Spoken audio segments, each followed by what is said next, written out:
We're going to talk about package managers, the tools that we are using to integrate third-party libraries seamlessly to our applications. What I want to cover here is, first, I would love to run a poll and see what our audience is using. It will be a nice data set to see, like, it will represent Poland, let's say that. I will dig into nowadays modern solutions that people are using, and I will try to cover some technical details about them and how they differ from one another.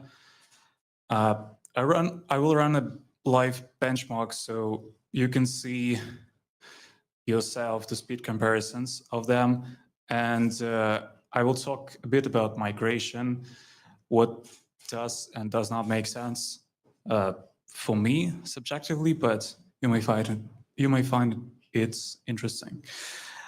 As I said, I would love to start with a poll. Let's try this out. It would be nice if you can scan this QR code and answer the question of which package manager you are using primarily. Do a job for your own projects, whatever you like. Okay, it works, which is nice because I didn't expect that. I expect npm to win, obviously. I hope many of you have heard of other options, which I will be discussing throughout. Yarn is out for a reason. Pretend that other option is Yarn, because I don't know any other that is in view. So, okay. I was expecting two results. I was obviously expecting that people are primarily using npm still, but I was also not expecting other thing to take second place. And by, I guess by other, you really use Yarn, which I'm disappointed at. All right. Raise your hand if you use Yarn. Use right now. Okay. Okay. It's not that many. Who are these people then? All right. Maybe I was hijacked or something. Okay. So the result is clear. The npm is clearly a winner. I'm not surprised of that. I like to see that many of you are using pnpm and hopefully like the results of that. I see that some people actually use bun, which is also cool, I guess, too, because I saw the sticker on your laptop with the bun. Yeah. If you work there, you can take the reference for me. I got stickers.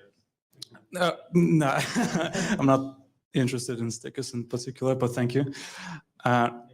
So, on a very base level, I probably think many of you know what package manager does, but on a base level, it reads your package.json file where you declare the libraries that you are planning to use in your code, that you're planning to import and take advances from them. It makes a dependency graph, which is basically a tree. It has your project at the root. Then it has the dependencies that you declared in package.json. Then it has, on a lower level, the dependencies of the dependencies that you included in package.json, and so on and so on. Then it downloads these packages, and then it constructs the node module folder from which you actually import the code. But that's the main idea. It also provides some useful API stuff through commands, so you can operate with these packages. You can analyze them. You can do some crazy stuff about workspaces or monorepos, so to say. Let's start covering each of popular options one by one. First one, we've got npm, which is obviously a king among all the package managers. Everyone knows npm in parts because npm goes out of the box by default when you install Node.js runtime. npm is clearly very mature. It has a good covered documentation and many contributors in the open source space.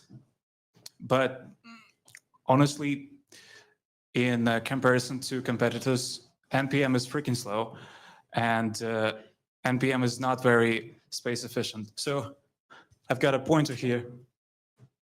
It works. Each of these properties will be covered for each subsequent package manager that I will cover. First of them is it basically presents what node module structure the package manager produces. And in the case of npm, it produces a flat layout, which I will cover what it means in just a minute. The second property explains the storage strategy. And this one is fairly easy. npm works like that. If you've got 5 projects on your machine, each of them is using React, let's say, then npm will download React in each project. So the React code will be in 5 different places, but like the code is the same. That's how npm works. It just makes a node modules folder for each project that you have. And the last property is honestly just a subjective one, how I feel about npm. And for that, I drew a RPG-like character here. For me, it's an old mage. It's like wise, well-known, people admire him. But he's old, he's like, grandpa, go to bed. I mostly covered all the pros and cons. Once again, what's nice is that npm goes out of the box. I don't know if that's a major point for many of you, because setuping any package manager is not that hard nowadays. It's very stable and mature, rich docs, but it's slow. It's not that great at storage strategy, and I don't know if I have time to cover this thing. So remind me, please, if I have time, remind me about that later. But it's minor. Yeah. Next, the biggest competitor by far, I believe, is a pnpm package manager. pnpm, who can guess what P stands here for? Yeah? Huh? No, performant, which is quite arrogant. It's literally called performant npm, so I wouldn't love if anyone do that to my project or something. And pnpm takes entirely different approach on these 2 properties, on this one and this one. And it's time to talk about the layout of node modules that package manager produces. So for that, I have a drawing. So remember two names for that. One is called hoisted layout, and the second is called non-hoisted. Once again, npm, we'll be talking about npm and pnpm for now. npm is using hoisted layout. And let's pretend you're working at Netflix project. You're doing a Netflix client-side application, and it just has 2 dependencies in that. It has React and it has datafns for date utils. Then React also has a dependency of Babel, and Babel has a dependency of a package called random, because I ran out of names, and the package called debug. And you can also see that datafns also depends on a package called debug. So the thing is, if you store each dependency, and if you include node modules to each of these, so you also include node modules in React and in DataFNS, you'll be effectively storing debug package twice, because you will be storing it for DataFNS and you will be storing it for React, or so to say, Babel. So what npm does is that it hoists, so it moves all the packages from the low levels to the top, and it makes them to live on one level. And by that, it brings the debug package to the top, and now it's stored as a single entity here. So both Babel and React can use them. That's one reason for that. Another reason is that if you operate on such nested spaces like this one, this is not very nested yet, but it can go lower and lower, then suddenly your operating system starts to notify that you are dumb. And it refuses to operate there. So it's kind of forced decision. Now, what pnpm does is it has that tree structure that replicates this tree. And the question is, so why doesn't it break for pnpm then? And it doesn't break for a reason, because pnpm's best feature by far is how it stores the packages you download. Once again, we've got a representation for how npm operates, and on the right it will be pnpm. So like I mentioned, if you've got 5 different projects, in case of that drawing it's 3, you will be having node modules in each of them, and if you're using React here and you're using React here, you'll be effectively downloading it in 2 places. The approach that pnpm is taking is that it has one shared memory pool somewhere near your root, and it downloads all the packages there. And then your node modules on each of your project, they just reference these by a operating system feature called symlinks. So that's just a link, just a reference to where the code actually lives. And it allows DataFNS package to be reused in Airbnb and in Netflix, for example. And it does that very nice. It does even cooler thing, which is if one of your project uses React 19, the modern one, and the second uses React 18, then the logical thing is that you have to store separately React 19 here and React 18.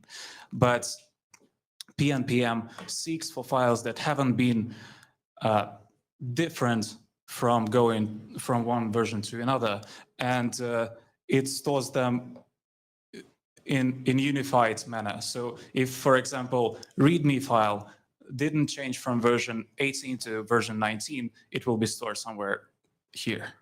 So it's really optimal in that regard. pnpm is very nice at storage, and that's what I've covered.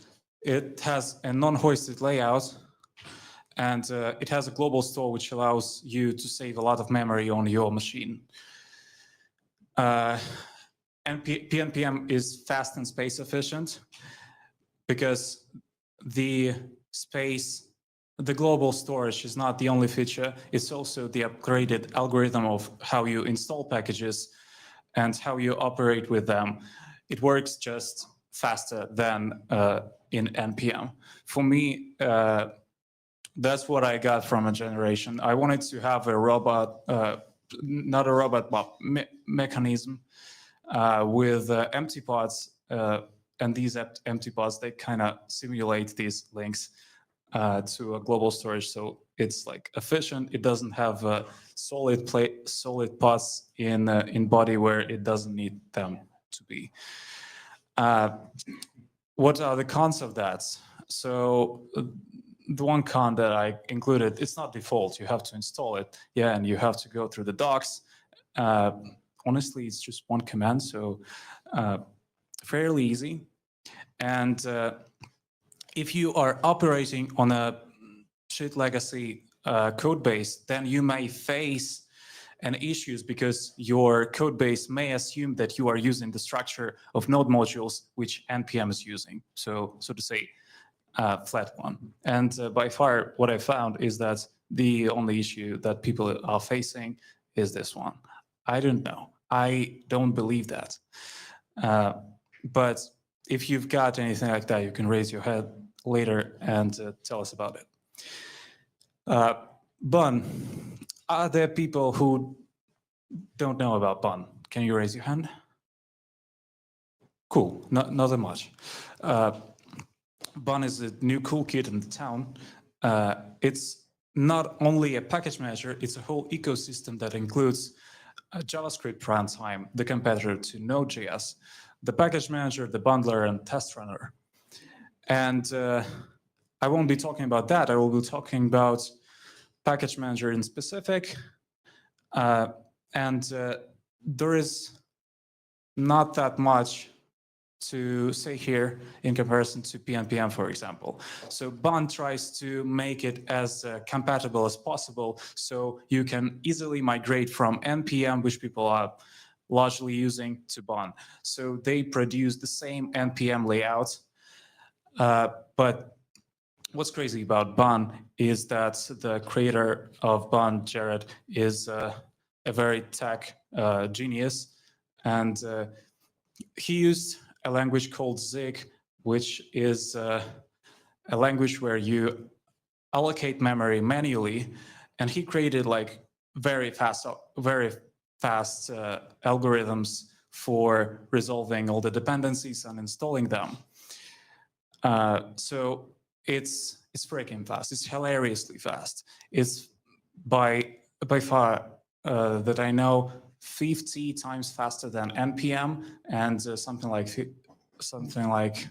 10 times faster than pnpm if we reference the docs that they have in Bun. So the Bun is a young guy. He's agile. He has a bow and a knife. He's like fast, but some people may argue that that's a new solution. You shouldn't trust it. I had many experiences with Bun, and I can outright recommend it. So it's very, very nice set of tools. If you haven't tried it yet, so it's very good. Benching. So let's try running live benches for these. My results are a little bit different from what Bun, for example, declares on their docs. But what I've done is that I have a fairly common set of dependencies that you may have in your day-to-day job. So it's React, it's Next. I don't know what X is doing here. Yeah, you can guess that I haven't read it myself, but yeah, you can. Don't think about it. But the other tools, they are pretty common, and I see them very frequently. So what the script does, it warms up the caches. So all the caches for npm, for pnpm, and for Bun, they are warmed. So there is no time for actual network installs. Let's see how it goes. What it does is that it deletes the node modules entirely, and then it installs it via npm, then via pnpm, and Bun. Let's go. So what's nice about that, about live benching, is that you actually see the result because you're waiting too much time for npm to finish. It takes about 50 seconds on average, and then you see, okay, pnpm is faster. But then you see bun, and you don't have time to think about it because it's literally less than a second. This results. This is a one-time run, so the test can be better performed if you run them multiple times. Then you take a mean of that, and then you have a mean, and then you have this what's that thing called in statistic? Distribution. Yeah, you sure? Okay, thanks. But from that point, you already see that who's the winner here. All right. So I didn't cover some things. I was afraid that I won't have time for these. So many of you may operate in workspaces, or they also called monorepos. And two package managers that I mentioned, pnpm and bun, they are doing a great job in working in that direction. So they provide many APIs for you to seamlessly work with monorepos and with many packages that you have in your repository. You may check it out. So I very often work in the monorepo space, and for that I mostly like to use pnpm because it's slightly better, but bun is getting there. It's just young. Bun has unique APIs, like it allows you to analyze your dependencies, and by analyzing I mean you can run a set of commands. So one command will tell you which of them are deprecated or outdated, which you can install, which conflicts you may have, and so on. So it also I remember that it has a command that allows you to see why this specific package is in my repository if you're interested in that stuff. So I very like that approach. And I think I forgot to change the third point, and I don't remember what was there. So let's go on. So the migration. I hope some of you who are sitting on npm are interested in that at that point. And what I can tell is that migration of package manager is fairly easy task. I won't say it takes more than a day if you don't have a complicated setup. I was speaking to Mihail, and he told me that he had a legacy code written in Yarn, and he had troubles migrating from Yarn to another modern solution. But that's because the code was basically legacy, and they were doing some crazy stuff about Yarn log file. So just a quick one here. So migrating from npm to pnpm and bun is fairly easy. It's honestly just running the CLI tool for install. So instead of npm, you're using bun install or pnpm, and it will generate the log file that you'll need, and you're good to go. If you are planning to migrating from pnpm to bun, or I won't go that way because I was told that I'm running out of time. So I don't see the reasons for you to migrate back from pnpm to npm and from bun to npm. The thing you may face is that the migrating from npm to bun is difficult because bun uses different log file. It is binary.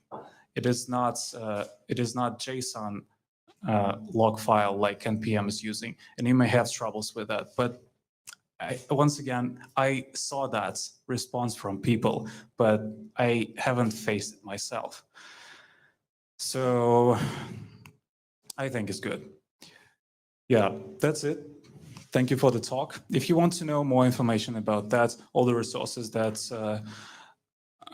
are that are about the topic that I was talking about, you can scan the QR. In the QR, you can find my socials. Please follow me on GitHub. It's not that I have cool projects there yet, but I can just flex the numbers later. Thank you.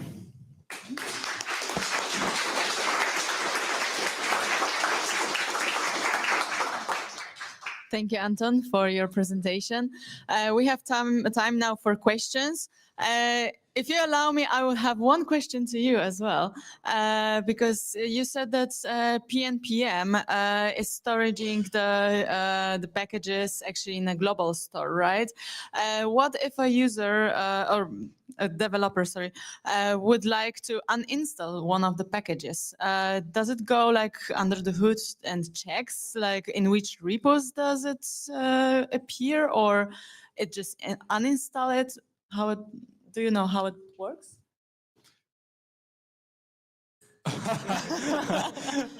Sure.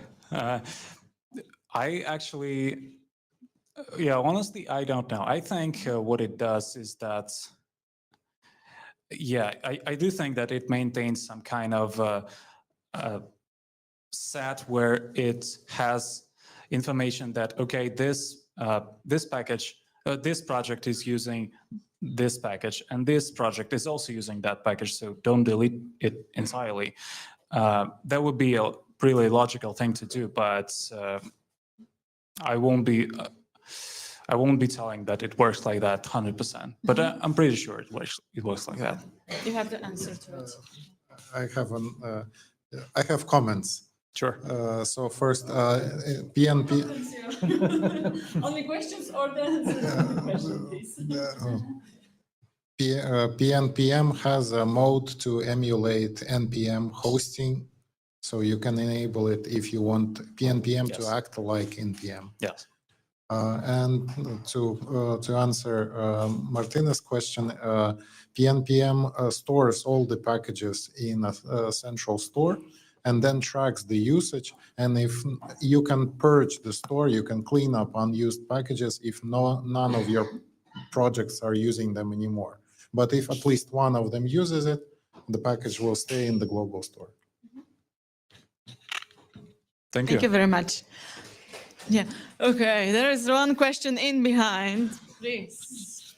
Have you ever tried to deploy an Amplify app with Bun? So once again, the thing that I'm covering here is that I am using a bun as a package manager, not as a runtime. You can use a Node.js runtime still while installing all your packages using bun. It's just about the speed that matters. So the speed on your CI will be boosted, but on Amplify you can still use the Node runtime, and it will be cool. You won't have any problems with that. Can you show us again the slide with pros and cons of pnpm? Sure. The one with the fancy image. This one? Oh. Huh.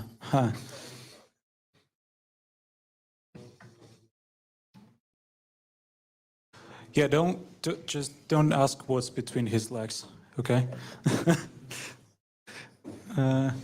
It doesn't work. Can someone help me? Escape the screen. Okay. I don't know why, but it usually works.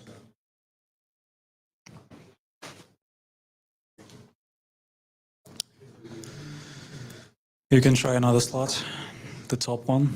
Okay, it works. So, if pnpm is so great, why is it leaking yellow liquid over there? Yeah, so exactly. That's the thing that I was. So Shouldn't npm leak the liquid because it's an old and wizard? Good point. I was thinking about it. I was trying to remove that thing between his legs. I don't even want to discuss what it is. And I had troubles with that, even with the most performant image gen model, which is Nano Banana. but it had struggles with that, so I left it like it is. Why? Good question. I think so. Are those the symlinks? Yes, you stole my joke. So I was thinking that this thing at the bottom, these runes, it can be a global storage, and you see this is a symlink to that storage. So that would be the answer to your question.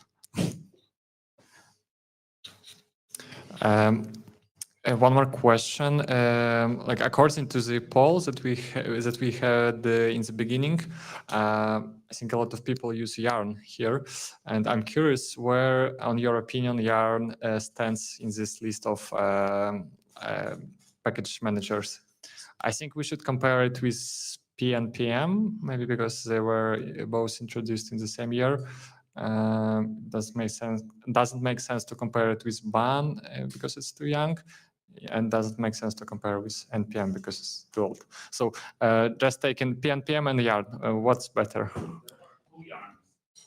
Yeah, so I guess you're talking about Jan Berry, yeah? No? Newer one, okay. All right, so answering that, I did some research and I didn't include Jan, not because I didn't know what it is, but I was on purpose skipped it. First thing, it doesn't really appear in the content space right now, and people are trying to skip it as much as possible. So the only options that people are having are these three that I covered. The second thing is that I saw the numbers for the Yarn, and they are not promising. They are losing to even NPM. So NPM is both faster and more storage efficient. But then I had a conversation with Michael once again today, and he told me that the new Yarnberry, which is, I haven't heard about it, it is even faster than pnpm, so it's my bad that I didn't include it here. However, I was running out of time, and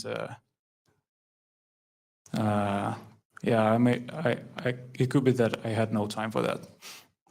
Thank you.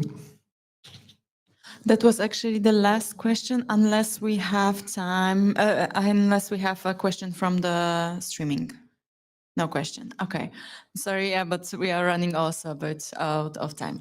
Thank you very much for your talk. Applause then.